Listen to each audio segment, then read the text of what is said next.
Guys, may adlaw no. So karong adlaw aton tiradahon karon magsinigang tag isda. Ang isda nga atong isinigang karon is isda nga pampano. Nasuya man gud ko sa uban nga magbuhat og video nga magluto ani nga isda. Mao nang ako nang gisulayan karon. So sperte man jud di malasa na ko aning pagkaluto kay abi man akog barato ning isda tag 450 maday ang kilo ani. Og amping lang bunta sa paghiwa labi nagnata deres kusina. Ato lang po nin tarungon og hugas kay wala ta kabalugod og giunsa na nila pag-display dito sa merkado. So may nang doble ingat ato lang tarungon og hugas. Pero bisag mahal lang isda ato na lang ginang dawaton ng kamatuoran nga wala nagi barato rong panahona. Kay karon basta gusto ka mo kaon og lami, mo budget na lang gikadaag 500. Pero sige lang bisag mo budget kag 500, sulit man sad ang imuhang gikaon. Pero og imuhang pamilya ang mo kaon, di na lang siguro nato na igsapayan og pila ato ang nagasto. Dihang dapita guys, ako nang gipanghiwa-hiwa ang mga lamas. Nya kini atong sinigang ato ning butangan og kangkong para lami kayo ug nasay gulay ang atong giluto. Basin pohon guys, magtukod na lang siguro ko anig karinderya kay murag ubay-ubay namang putahe nga akong nahibawan ay.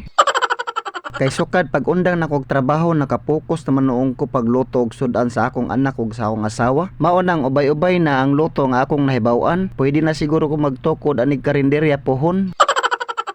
Og syempre dihang dapita di kay nato nakalimtan og hugas atong gulay guys, bisag atong tan-aw dito sa merkado limpyo ato ginang idoble hugas ining abot nato sa balay para makasiguro kita nga limpyo ang atong giluto. Kay man na maghiwa nato ang isda ug ang mga lamas guys, pwede na siguro ni nato sugdan ang atong pagluto karon. Ang recipe nato karong adlaw pampano nga atong gisinigang atong gibutangan og kangkong.